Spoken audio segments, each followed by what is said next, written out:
Halo semua, edisi spesial akhir tahun 2021 untuk Money and Relationship yang gak pernah gue bikin sebelumnya sepanjang karir gue di YouTube channel. Nah, karena kesempatan kali ini adalah dengan energi semesta yang sangat-sangat mensupport gue untuk bikin ini karena Venus retrograde di Capricorn. Oke. Nah, kita lihat juga bagaimana dampaknya melalui kartu-kartu tarot. Oke.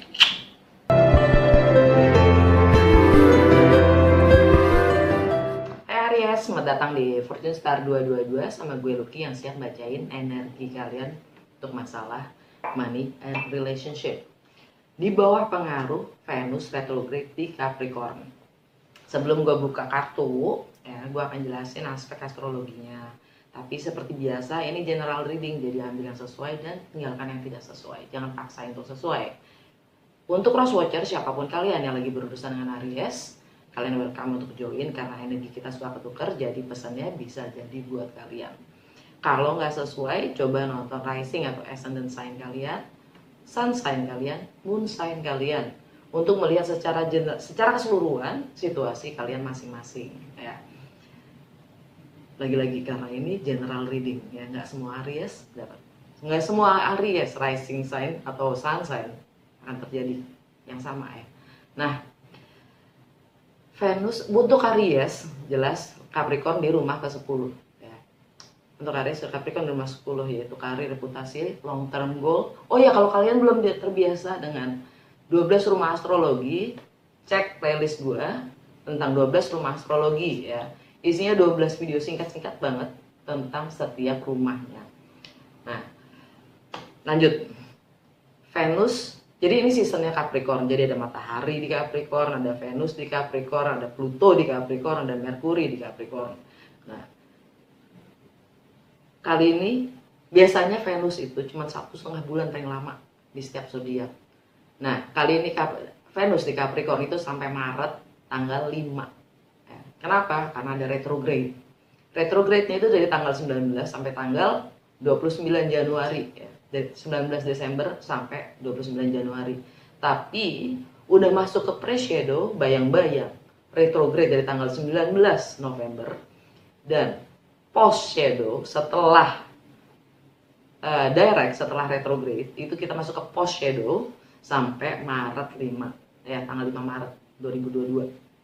Nah, di selang waktu itu ada 3 conjunction yang mana dia bersebelahan, bersandingan dengan Pluto ya, yang mana dua-duanya ada di Capricorn. Artinya dia berdialog ya. Pluto itu tentang transformasi, tentang kegelapan kita sendiri ya. Venus itu tentang money, resources, value, self worth. Oke. Bagaimana kita sistem value kita sendiri, bagaimana kita menilai. Oke. Apa sih yang bernilai buat kita? Nah, buat Aries, Capricorn itu ada di rumah 10 tentang karir, reputasi, long term goal, dan status. Ya. Jadi, Venus tentang money, resources, dan self value kalian. Pluto, transformasi dan kegelapan. Kegelapan di sini dimaksud apa? Kegelapan di sini adalah yang tidak terlihat, yang tidak kalian ingin tampilkan. Ya. Nah, Pluto tugasnya itu adalah ngedigging, ngegali supaya otentiknya kita keluar gitu. Bener nggak sih lo mau kerja di situ berdasarkan maunya lo gitu, maunya kalian, bukan karena orang-orang di sekitar kalian yang menuntut kalian untuk mengerjakan itu gitu. Kalau bahasa gue berlian gitu. Venus di Capricorn itu berlian karena Capricorn itu sifatnya sangat disiplin, tanggung jawab, nurturing ya. Nurturing itu sangat merawat, struktural, fondasi, solid foundation, dan peraturan-peraturan struktur yang lama. Dan juga bersama itu Venus konjang Pluto tanggal 11 Desember, tanggal 25 Desember Natal, dan juga tanggal 3 Maret. Nah, tanggal 25 Desember bersamaan dengan Venus konjang Pluto itu ada Saturn konflik square sama Uranus. Uranus di Taurus. Sedangkan Taurus itu sebenarnya di bawah Yang nge-govern adalah Venus itu sendiri. Saturn itu tentang peraturan-peraturan, dia yang penentu. Saturn itu planetnya Capricorn. Jadi kurang lebih kita di situ ya. Tentang peraturan yang lama dan peraturan yang baru. Tentang siapa diri kita. Tentang sistem yang membentuk kita dan bagaimana kita ingin menjadi. Di situ ada konflik. Oke.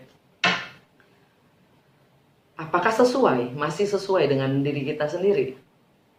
Kalau masih, go ahead. Kalau enggak, ya udah. Gitu. Nah, lanjut ya. Kartunya apa sih buat kalian? Apa sih dampak yang terjadi pada Aries, pada finansial dan relationship Aries di bawah energi Venus retrograde di Capricorn?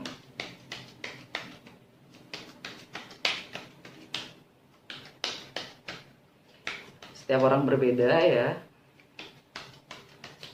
Jadi kalian kalau punya bercat kalian ya, kalian lihat itu semua tiga signs itu ya. Apa dampak yang terjadi pada keuangan dan relationship Aries di bawah pengaruh Venus retrograde di Capricorn? 3 kartu aja please. Nggak keluar-keluar tuh.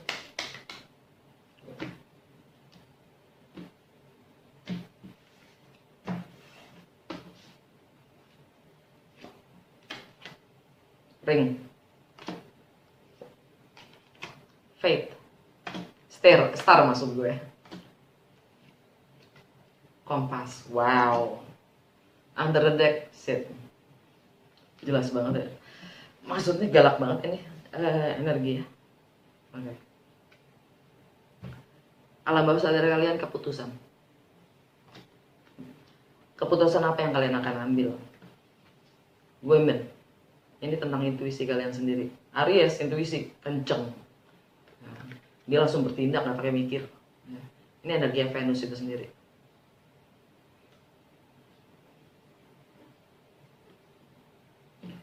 Jantung bacaan kalian, fate, takdir. Semuanya itu terjadi, memang seharusnya terjadi. Apapun yang terjadi, memang sudah seharusnya terjadi. Ya. Tentang ikatan dan kemana tujuan dan arahnya. Ikatan itu. Ini ikatan, ini kontrak, ini juga tentang pembayaran. Kalau yang punya hutang atau yang dihutangi ya, pembayarannya kapan tuh? Bukan kapan, ini bukan masalah kapan, tapi arah ya, tujuannya yang mana. Di tengah-tengahnya ada fate, takdir. Memang sudah takdir. Ya, ikatan itu terjadi. Tapi semua itu kalian harus tahu. Kalian harus ambil keputusan untuk kemana. Karena takdir itu tetap di tangan kita sih. Setiap itu ada pilihan kok.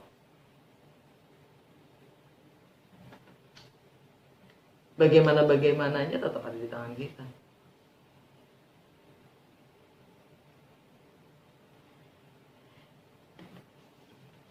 Ini energi Taurus, ini energi Jupiter. Jupiter masuk ke Aries itu bulan Mei. Jadi sangat mungkin ya. Oh, ini juga termasuk karma nih ya. Pembayaran karma. Karena Jupiter di Pisces. Pisces itu artinya di rumah ke-12 kalian. Karma yang mengikat kalian itu kalau kalian bisa melampaui batasan-batasan itu yang mengikat kalian untuk destiny, takdir yang lebih tinggi ya, itu akan dapat berkah, yang jelas berkah. Jupiter di Pisces tanggal 29 Desember sampai Mei. Karena kan habis itu masuk ke Aries, berkah kan. Tentang karir kalian, reputasi kalian. Tapi ya bagaimana kalian menyikapi apapun itu yang mengikat kalian adalah pembayaran untuk menuju kemanapun kalian ingin mencapai. Apapun yang kalian ingin capai.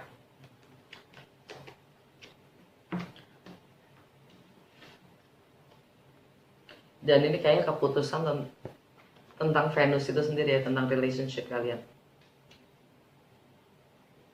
Dan hasrat kalian sendiri. Itu kuncinya. Okay.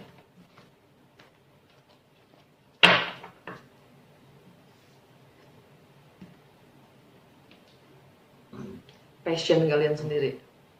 Kalau ngomong hasrat, itu passion. Right. Oh, kita langsung ke ini ya, tarot. Gue pakai Light Muse. Gue buka Celtic Cross. Apa yang Aries perlu ketahui tentang finansial dan relationship. Nya di bawah energi Venus retrograde di Capricorn. Apa yang Aries perlu ketahui untuk finansial dan relationshipnya di bawah energi Venus retrograde di Capricorn.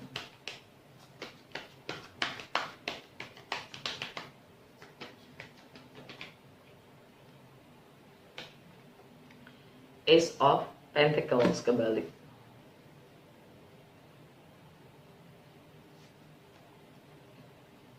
Rintangan The Emperor. Fondasi Nine of Wands. Di masa yang udah lewat, yang udah terjadi, Ten of Pentacles. Fokus dan benak kalian, Seven of Wands. Near future,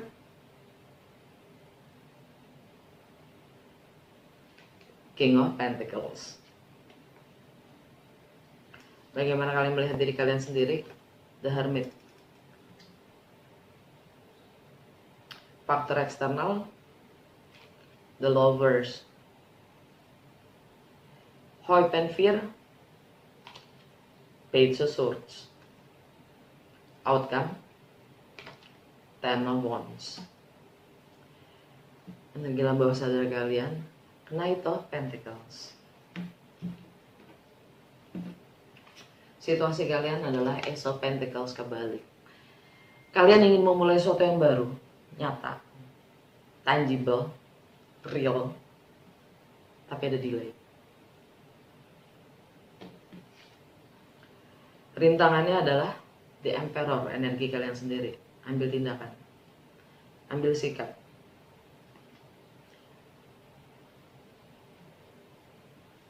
Punya kontrol akan situasi dan keadaan kalian sendiri. Ya. Fondasi kalian Nine of Wands. Kalian udah capek. Kalian udah sampai pada titik akan melepaskan semuanya, merelakan semuanya, apapun itu. Walaupun itu passion kalian sendiri, kalian akan lepaskan. Menjadi yang gak peduli mungkin, bahkan terhadap passion kalian sendiri. Ini energi Sagittarius, Mars ada di Sagittarius. Buat kalian ini di rumah 9, tentang perbedaan budaya, agama, latar belakang, filosofi, foreign, segala sesuatu yang baru, asing, juga tentang travel. Kalian udah capek. Bahkan holding gitu ya, bahkan holding. Memegang erat passion kalian sendiri. Itu udah capek kalian. Kalian siap melepaskan itu juga.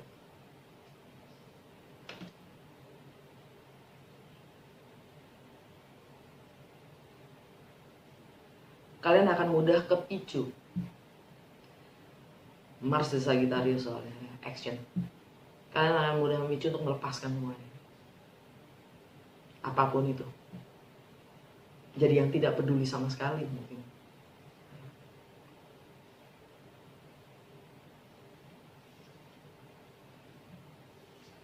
Tidak ada lagi yang dipegang ya. Menjadi nol lagi ya kan Aries. Yang sudah terjadi Ten of Pentacles. Ten of Pentacles itu tentang stabilitas, tentang keluarga, tentang komitmen, tentang properti yang mungkin sudah berakhir. Entah itu akhir kontrak ya, entah itu dijual rumahnya, entah itu keluarga, pernikahan itu sendiri yang berakhir.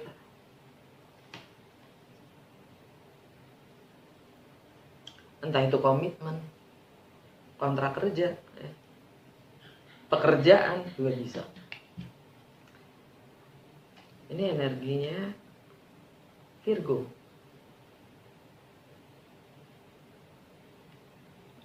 Virgo buat kalian di keseharian, kesehatan kalian juga yang ngefek banget, berdampak juga ke kesehatan kalian dan kebiasaan kalian yang kalian sudah bilang cukup.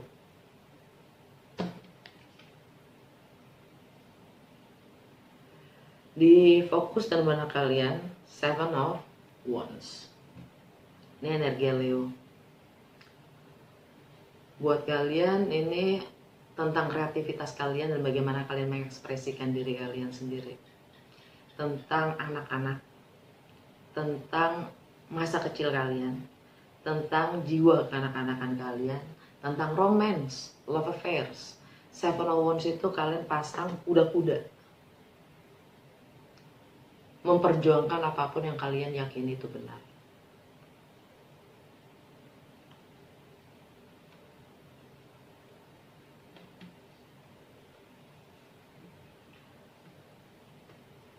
Near future, kalian dapat King of Pentacles, energinya Taurus. Ini tentang stabilitas, kepemilikan kalian, ya, your belonging, your ownership, tentang self-worth, self-value, bagaimana kalian menghargai diri kalian sendiri,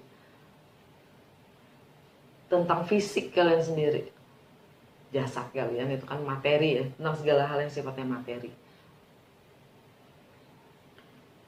Kalian komitmen kalian sendiri tentang segala sesuatu yang menurut kalian itu berharga buat kalian, ya. Kalian punya kontrol akan itu. Kalian punya kuasa, kalian mampu mengendalikan, kalian cukup grounded untuk apapun yang kalian miliki.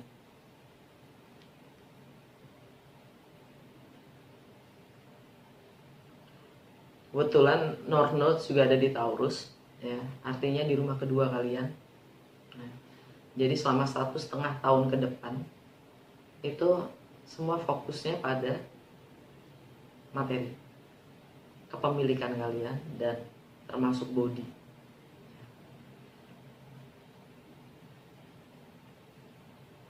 Dan bahkan mungkin kalian sudah terlalu terbiasa dengan berbagi, ya.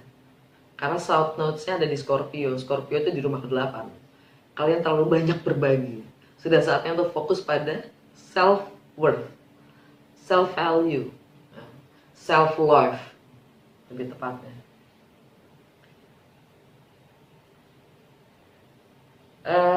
Bagaimana kalian melihat diri kalian sendiri, The Hermit?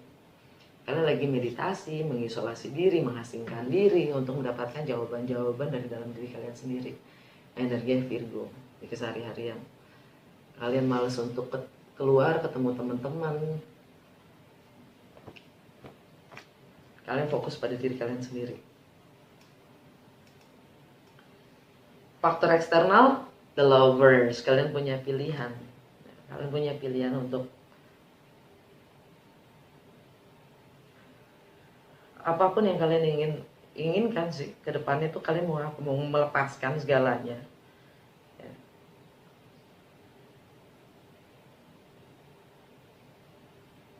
Atau enggak, ini energi Gemini, purnama di Gemini ya, purnama di Gemini kemarin, dan itu buat kalian adalah Merkuri di rumah ketiga, tentang persepsi kalian sendiri, wawasan kalian sendiri, pemahaman kalian, dan pengalaman-pengalaman kalian yang membentuk kalian saat ini. Itu berdasarkan itu semua soalnya. Jadi keputusan yang kalian akan ambil pun juga berdasarkan itu. Ada pemahaman-pemahaman yang mungkin kalian akan akhiri, atau mungkin beberapa dari kalian sudah kalian akhiri ya. Dan itu bagaimana kalian juga mungkin ada komunikasi yang sudah berakhir untuk beberapa dari kalian ya, nggak semua, karena rumah ketiga itu juga tentang komunikasi, aktivitas sosial. Tapi di Gemini itu sendiri juga ada Lilith, masih ada Lilith ya, tentang segala sesuatu yang kalian tekan, tidak ungkapkan, dan bahkan itu menjadi sesuatu yang menggerogoti dari dalam kalian sendiri. Jadi pun kalian punya pilihan untuk mengungkapkan atau enggak. Kalau enggak kalian ungkapkan, artinya kalian biarkan itu menggerogoti kalian dari dalam. Oke.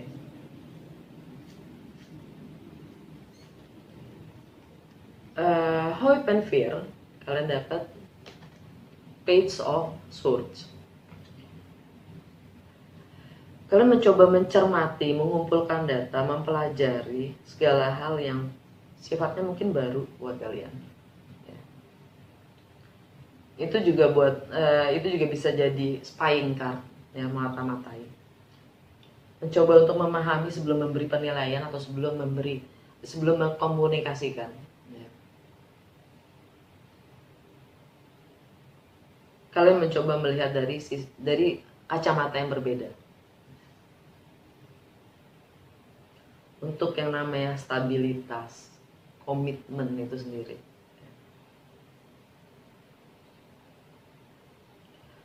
Outcome-nya adalah Ten of Wands. Kalian akan lepaskan. Tidak ada lagi yang kalian tahan. Walaupun itu memang passion kalian sendiri, kalian akan lepaskan. Orang kalian, kita udah capek kan ya gitu. Udah capek ngapain ditahan? Bikin tambah sakit ya, lepasin aja. Energinya Sagittarius. Rumah ke-9. Bagaimana kalian melampaui batas-batas keyakinan kalian sendiri? Lepasin aja, ya kan? Untuk apa ditahan? Ini juga rumah ke-9 juga tentang travel, mungkin artinya ada yang relokasi, ini maksudnya translokasi biasa. Relokasi, pindah, ya, ada yang tentang travel juga, ya.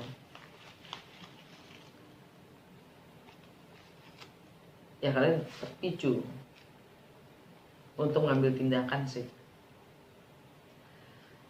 Alam bawah sadar kalian Knight of Pentacles, energinya Virgo. Kalian mencoba untuk membangun strategi, plan, rencana untuk mewujudkan apapun impian kalian secara nyata. Ya. Kalian penuh detail, ya. Kalian penuh detail, konsistensi, ya. Di kesehari-harian, bahkan bagaimana kalian melayani orang lain. Kalian punya cara kalian sendirilah, Virgo. Dan di bawahnya ada High Priestess. High Priestess itu tentang misteri, tentang silence, tentang diam. Dia cukup tahu apa yang harus dia lakukan dengan membangun ke depannya strategi yang seperti apa,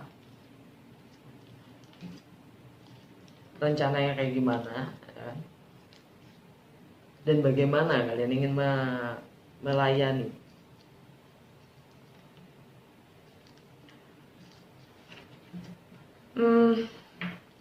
Yang jelas buat secara finansial, ya, secara finansial mungkin buat Aries itu lebih kebukanya ketika Jupiter masuk ke Aries ya, Mei.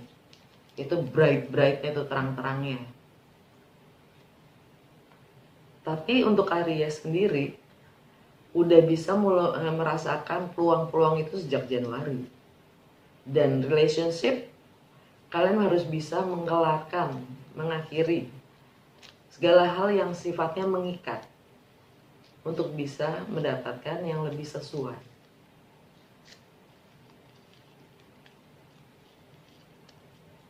Kita lihat petunjuk dari semesta untuk Aries, masalah keuangan dan relationship.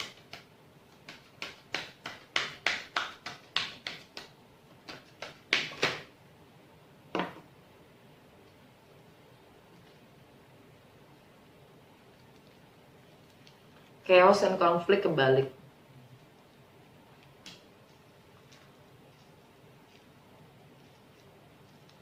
Mungkin baru saja keluar atau chaos dan konflik yang akan terjadi dengan energi chaos dan konflik kebalik. Kalau gini kan akan ada. Kayaknya ini baru keluar, baru selesai. Sudah tidak ada lagi chaos dan konflik. Sudah terjadi. Alam bawah sadar. Chop wood. Chop wood di sini adalah jalanin aja sehari-harian. Jalanin aja sehari-harian seperti adanya. Karena dari yang kecil-kecil itu, dari yang sehari-harian yang nggak usah mikir jauh-jauh, nggak usah mikir jauh, jalanin aja yang ada itu akan memberi kita petunjuk.